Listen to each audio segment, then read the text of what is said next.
ser naquele lugar. Mas é muito difícil definir que tipo de igreja queremos ser aqui, na Igreja Evangélica Congregacional. Essa igreja tem uma história de mais de um século. E essa pequena família de fé tem uma responsabilidade. E não deve ser muito diferente se você é de outro ministério e está sentado aqui como um convidado a esse congresso. Não deve ser tão diferente da igreja onde você está a respeito do seu pastor. O anjo dado àquela igreja, como o anjo dado a esta igreja, saber exatamente da parte de Deus que tipo de igreja queremos ser. E para eu não dizer que essa igreja deve ser isso ou quer ser isso, e amanhã o pastor não chegar e precisar completar essa palavra realmente dizendo o que queremos ser, porque se não me falha a memória, esse é um tema de trabalho durante o ano nessa igreja. Eu estou enganado, pastor? Eu estou correto. Essa igreja trabalhou durante esse ano com o tema a igreja que queremos ser.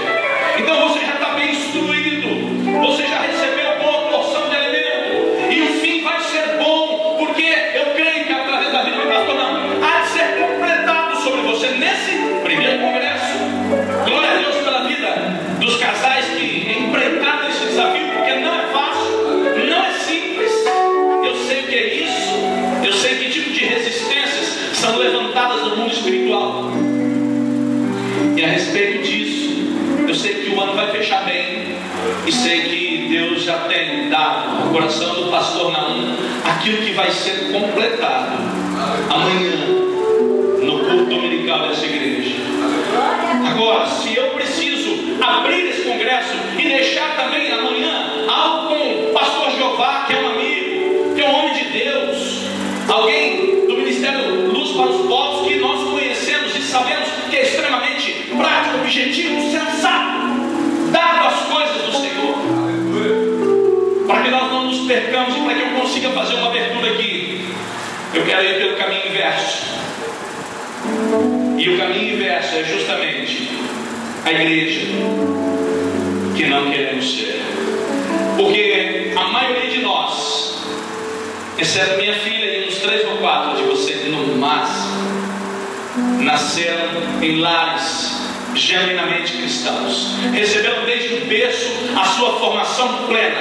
A maioria de nós passou pela história e a experiência de viver no mundo o drama e a dor de ser alguém perdido nesse século. E um dia fomos alcançados, e um dia fomos adotados como filhos. E você foi alguém que aprendeu primeiro tudo que não precisava ser. Achou que muitas dessas coisas eram ser bom, eram boas para você, iam te fazer felizes, e você descobriu um dia que tudo era mentira. E passou a reaprender, mas você já sabia muito bem o que não precisava ser mais. Eu fui discipulado às avessas.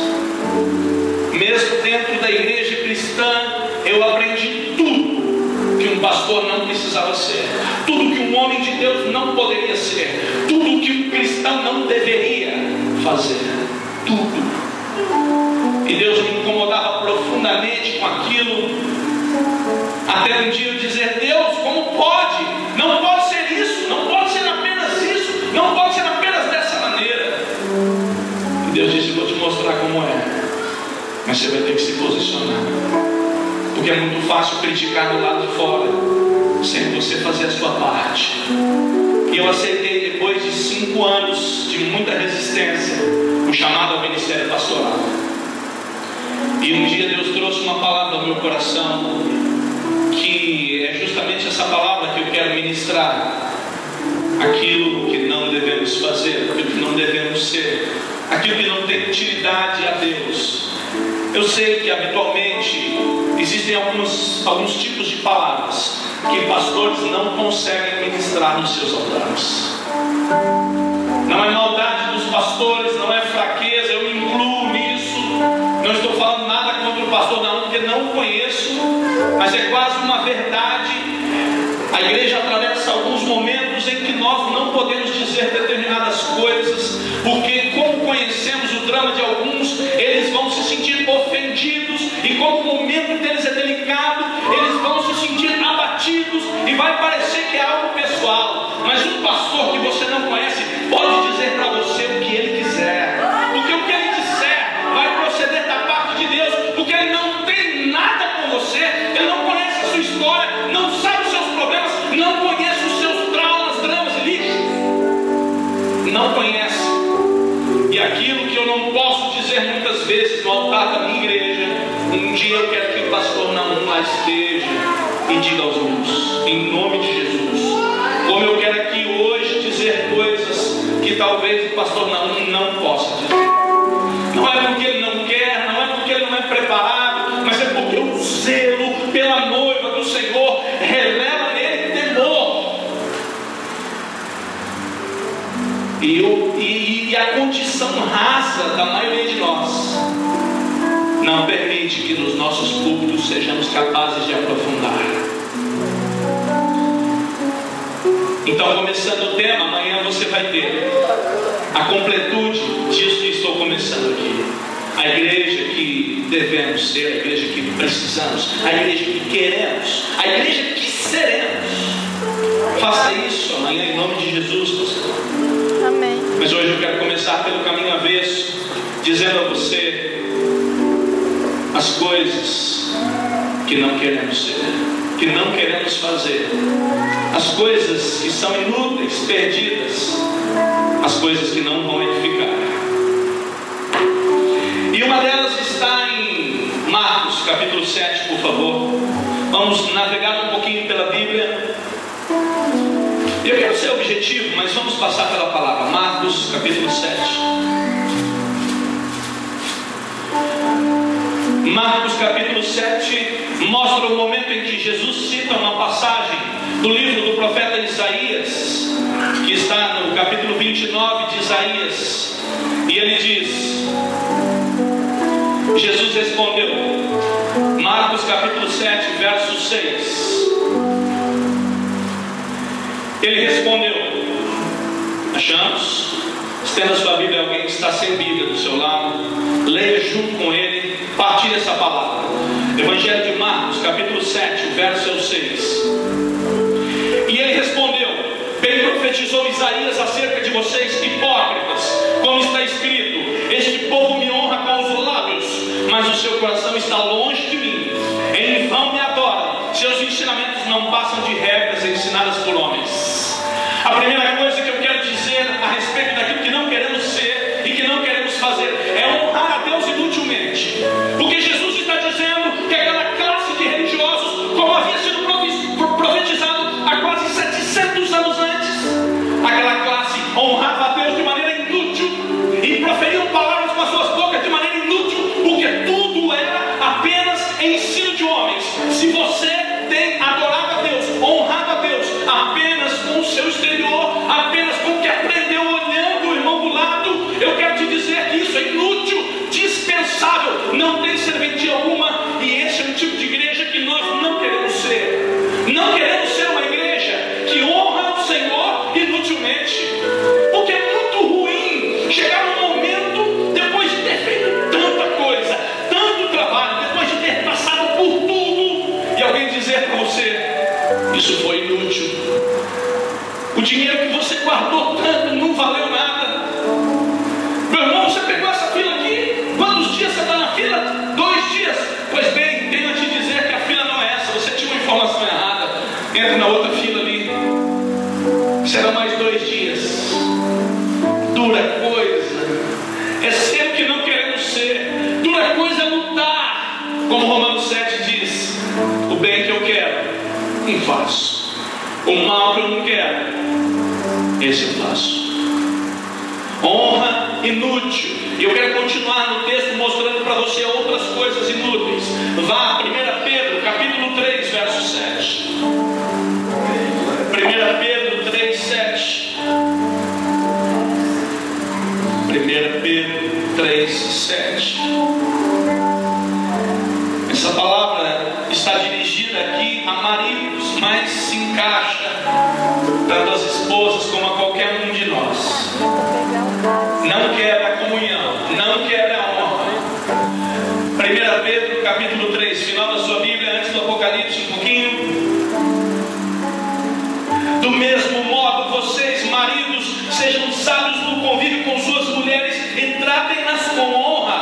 parte mais frágil e corredeiras do dom da graça da vida, de forma que não sejam interrompidas as suas orações. A igreja que não queremos ser é uma igreja que ora e não é respondida, uma igreja que ora e tem as suas orações interrompidas, porque maridos e mulheres, porque casamentos não vão bem, porque a base da estrutura de uma igreja, que são as famílias, está abalada, abatida, está desonrada, está desrespeitada. Não queremos ser uma igreja que ora e não é ouvida. Precisamos desesperadamente sermos uma igreja que ora e é ouvida, e além de sermos ouvidos, precisamos sermos atendidos. Amém. Dura coisa é clamar, clamar, clamar, insistir, falar, falar, falar, e não se chegar a lugar algum. Dura coisa seria uma informação hoje de que Deus nunca ouviu as suas orações. Não queremos ser esse tipo de igreja. Não podemos, não devemos ser esse tipo de igreja. Honra inútil, orações inúteis. Vá a Marcos capítulo 10. Nos esforçamos para manter os nossos ministérios de intercessão, nos esforçamos para interceder por aqueles que amamos, orar por aqueles que sabemos que estão doentes, abatidos. Como pastores intercedemos pelos nossos, pelos que nos foram confiados. Mas Marcos capítulo 7, Mateus capítulo 20, poderia ser Marcos 10, mas eu prefiro a passagem de Mateus 20. Mateus 20, volte um livro anterior, Evangelho de São Mateus, capítulo 20.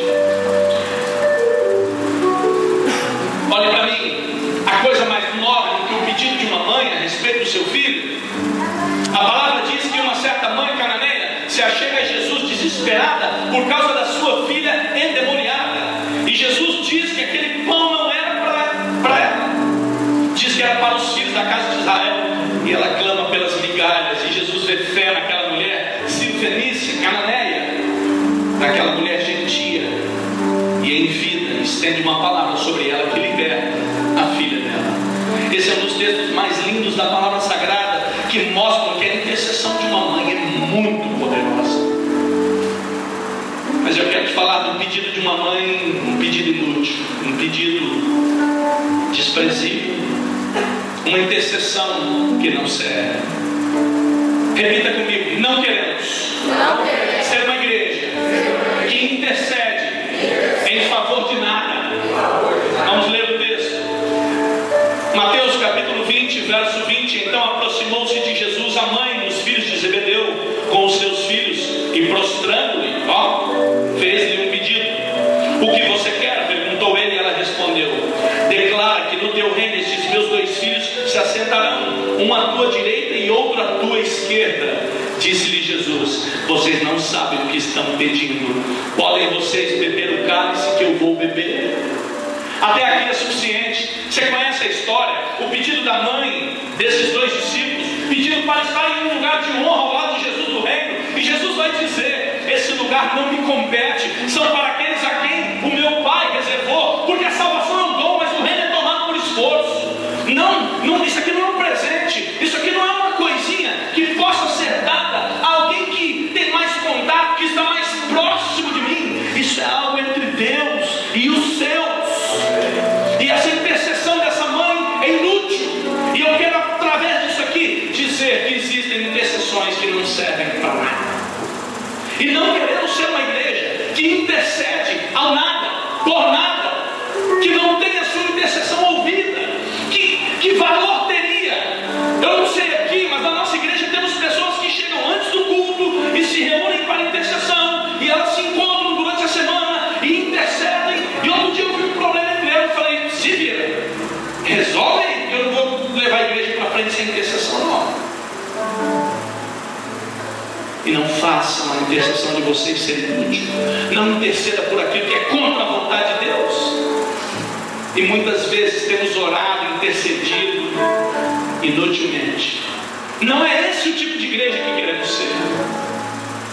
Vá a Isaías 58, volte na sua Bíblia até o meio dela, um pouco para frente dos Salmos. Isaías capítulo 58.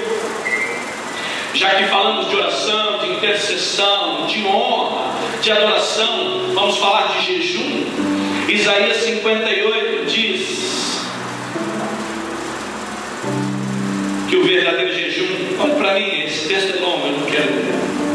Isaías 58 diz que o verdadeiro jejum não é você ficar se fatigando, não é você ficar com a cara contrita, não é você vestir pano de saco, se resumir na humilhação, mas o verdadeiro jejum é você estender as suas mãos aos perdidos, é você dividir a sua comida, a sua roupa, o seu teto, as coisas que você possui, dividir com aquele que não tem nada, e só isso pode fazer com que os rios de justiça corram, e é só isso que interessa a Deus. Jejuar em favor de causas próprias não é algo muito recomendado, não é algo muito recomendado, apesar de ter uma utilidade, eu confesso, apesar de entender que você pode alcançar, mas cuidado.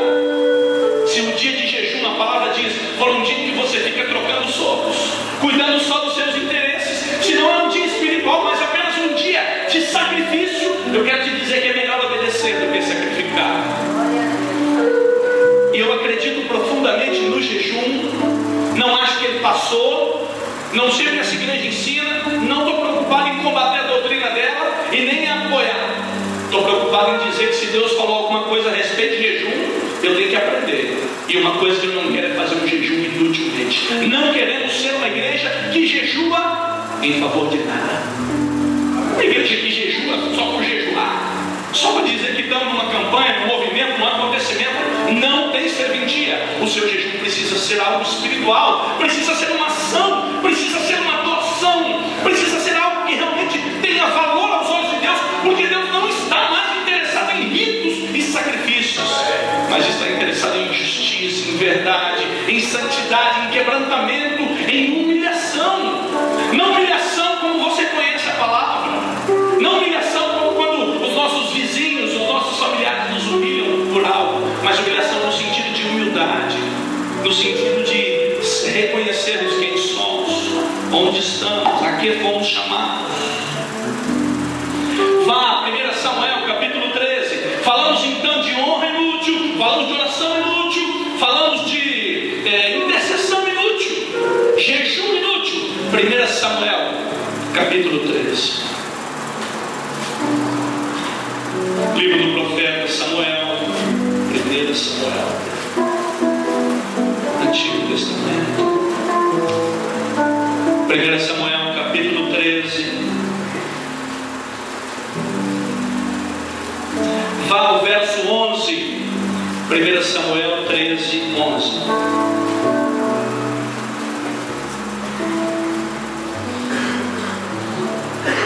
Eu vou ler tudo que tem que ler de Bíblia agora no começo, para depois fecharmos. Porque aí se você ficar magoadinho, rebeldezinho comigo, seja você daqui ou não, seja você do meu ministério, pastor Naum, ou da farol de oração, ou da quadrangular, você vai embora para casa, magoadinho, e se vira com Deus. Se ele não quisesse que você ouvisse isso, ele não tinha me trago aqui, não tinha falado nada. Então se quiser ir embora magoadinho, vai, não tem problema. Agora no meu ministério não posso falar isso, senão eles vão embora magoadinho. Pastor Naum falar isso, vai embora magoadinho. Estou brincando, eu sei que esse é um lugar de livres.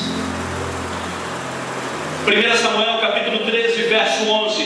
Perguntou-lhe o profeta Samuel ao rei Saul: o que você fez? E o rei Saul respondeu: quando vi que os soldados estavam se dispersando e que não tinha chegado no prazo estabelecido, e que os filisteus estavam reunidos em Micmas, pensei: agora os filisteus me atacarão em Gilgal, e eu não busquei o Senhor, por isso senti-me obrigado a oferecer o holocausto. Disse Samuel: você agiu como um tolo, desobedecendo ao mandamento que o Senhor seu Deus lhe deu. Se você tivesse obedecido, ele teria estabelecido para sempre o seu reinado sobre Israel. Mas como você desobedeceu, o seu reinado não permanecerá. Até aqui é suficiente. Sacrifício em vão, sacrifício inútil. Um rei que, por ver o atraso da palavra profética, o atraso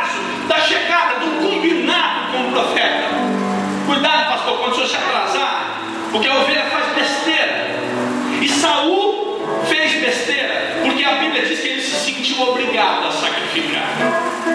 E fazendo um sacrifício obrigado, meu irmão, não tem serventia alguma, porque a recompensa que Saul tem aqui é, em definitiva, a perca do seu reino, que naquele dia seria confirmado, mas agora vai ser destituído. O reino não pertence mais à casa de Saul, porque ele, como rei, desobedeceu, sacrificou em vão.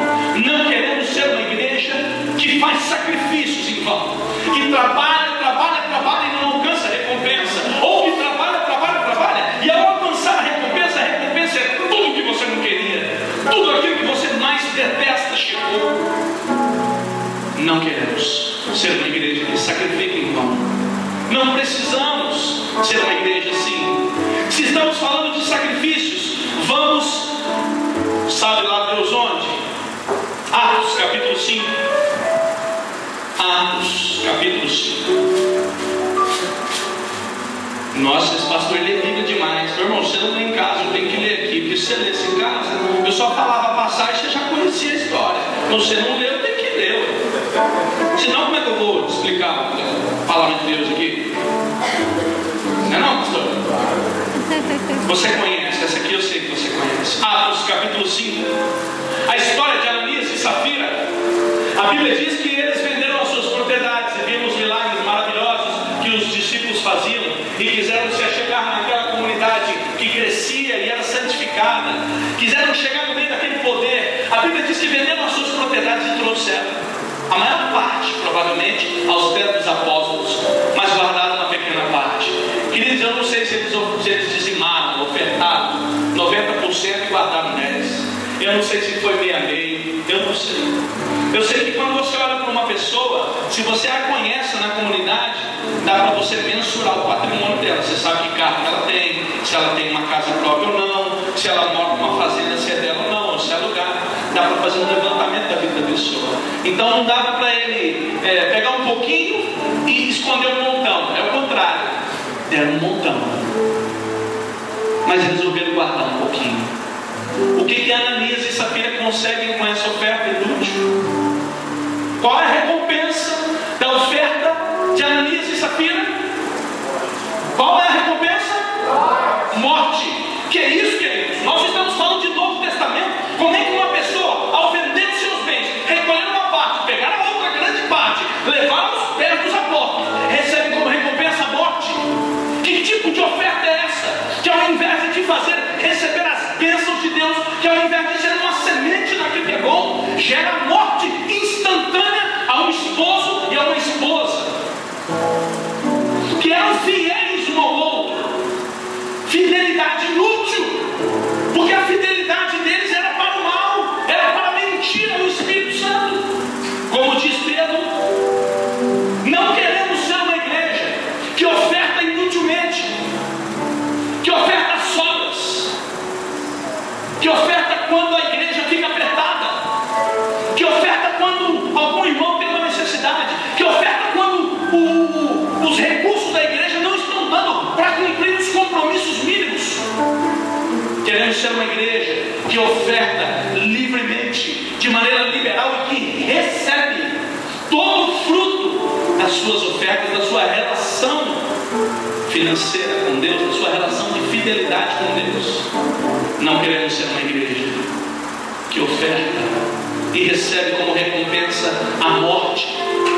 Não queremos ter fidelidade com o nosso cônjuge para a morte. Aquela esposa poderia não ter alcançado a morte, mas ela foi fiel ao seu esposo da maneira errada, colocou o seu esposo acima de Deus.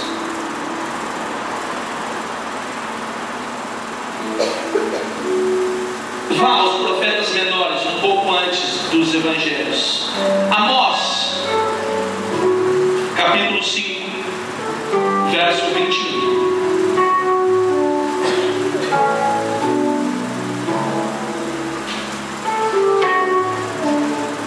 Achemos Amós no final do Antigo Testamento.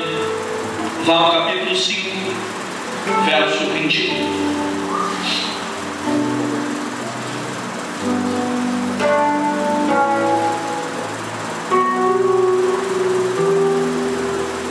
Amós 5, 21. Eu odeio, é o Senhor que está falando, eu odeio e desprezo as suas festas religiosas. Eu não suporto os cultos de vocês. Eu não suporto as suas assembleias solenes, seus congressos, seus seminários. Mesmo que vocês me tragam holocaustos, sacrifícios e ofertas de cereal, isso não me agradará. Mesmo que me tragam as melhores ofertas de comunhão, de paz, não darei a menor atenção a elas. Afastem de mim o som das suas canções e a música dos seus instrumentos. Louvor inútil, culto inútil, ajuntamento inútil, congresso inútil, seminário inútil, evangelismo inútil, um monte de coisas inúteis. Não queremos ser uma igreja que, ao chegar na presença de Deus, recebe essa palavra, dura palavra. Queridos, eu estou te dizendo que corremos o risco de estarmos aqui. Meu coração me queima, ó Deus. E Deus no céu, não. Eu estou te dizendo que nós nos arrumamos em casa, pegamos a melhor roupa, nos maquiamos. No caso das mulheres, eu não maqueio, só passo gel. E passamos bons perfumes. E a gente vem para a igreja e se ajuda. Paz do Senhor, irmão. Deus te abençoe. Irmão, prazer te ver. Tudo bem? E Deus fala: falso, hipócrita, mentiroso. Você não ama ninguém a não ser você mesmo. Você não olha para a diferença de ninguém. Porque os seus irmãozinhos cheirosos aqui você teve coragem. Mas quantas pessoas você passou pelo caminho e caídas as calçadas, as esquinas, você não deu a menor atenção. Quando os desgraçados batem as nossas portas, a gente fala: filha, pega um pacote de macarrão e leva lá para aquela moça, leva lá para aquele homem.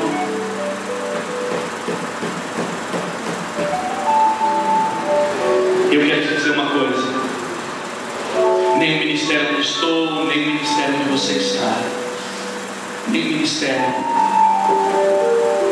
congregacional, nenhum desses ministérios está desejoso de encontrar essa palavra. E a única maneira de você não encontrar ela naquele grande dia e dizer: Senhor, Senhor, não expulsei eu demônios em teu nome, curei enfermos, para que você não escute a resposta: afasta de mim, apartai de mim, eu não conheço você. Para você não escutar essa resposta, essa palavra tem que vir hoje, 19 de novembro de 2011. O dia que você chegar no céu, meu irmão, vai ter um livro da vida. Esse não é o livro da salvação. A palavra o chama de livro de dias. É o livro da sua vida. Ele está descrito no Salmo 139. A Bíblia diz que a respeito de todos os seus dias, até os que não vieram, já está tudo escrito. Deus já te conhece. E a respeito disso vai estar escrito lá: 19 de novembro de 2011, Igreja Evangélica Congregacional, ministrante pastor